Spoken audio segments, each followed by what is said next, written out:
একদিন মায়ের বাক্সের সব কাপড় রোদে দিচ্ছি। একখানি ছেঁড়া আসাম সিল্কের এন্ডি বা মুগার কাপড় হবে। আমি ঠিক কিসে জানতাম না।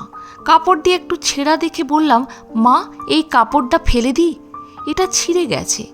মা বললেন, না বাবা ফেলো না, এটি বড় আদর করে খুকি আমাকে দিয়েছিল, অনেক দিন পরেছি। খুকি হচ্ছেন সিস্টার নিবেদিতা। সিস্টার নিবেদিতাকে মা খুবই ভালোবাসতেন।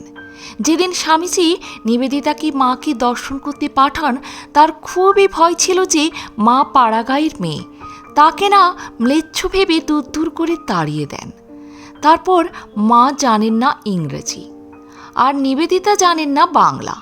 এই জন্য দোভাষীর কাজ করবার জন্য স্বামীজি তার শিষ্য স্বরূপানন্দজিকে পাঠিয়েছিলেন।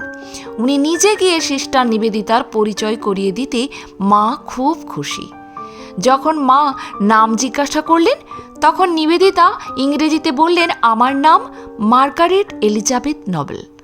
মা বললেন, বাছা, আমি অত বড় নাম মনে রাখতে পারবো না, আমি তোমাকে খুকি বলে ডাকবো।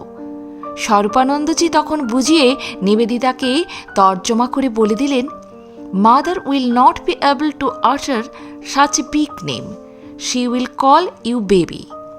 নিবেদিতা ভারী খুশি হয়ে বলতে লাগলেন, yes yes, I am mother's baby. স্বামীজির কাছে গিয়ে ডগমগ হয়ে বললেন, মা আমার মাথায় হাত দিয়ে আশীর্বাদ করেছেন, পা ছুঁয়ে প্রণাম করতে দিয়েছেন, প্রসাদ দিয়েছেন এবং খুকি বলে ডাকবেন বলেছেন। মায়ের সঙ্গে নিজের কথা বলবেন বলে নিবেদিতা স্বরূপানন্দজির কাছে বাংলা শিখলেন। মা এরকমই সকলকেই ভালোবাসতেন, সকলকেই আদর করতেন। মা গো, প্রণাম নিও। আজ এ পর্যন্তই। ভালো থাকবেন, সুস্থ থাকবেন। যদি ভিডিওটি ভালো লাগে একটা লাইক অবশ্যই করবেন। আর আপনি যদি নতুন এসে থাকেন আমার চ্যানেলটিকে সাবস্ক্রাইব করে বেল আইকনটি প্রেস করতে ভুলবেন না। সবার আগে বেলা 3টেই পৌঁছে যাবে আমার ভিডিওগুলি আপনার কাছে প্রতিদিন। ধন্যবাদ।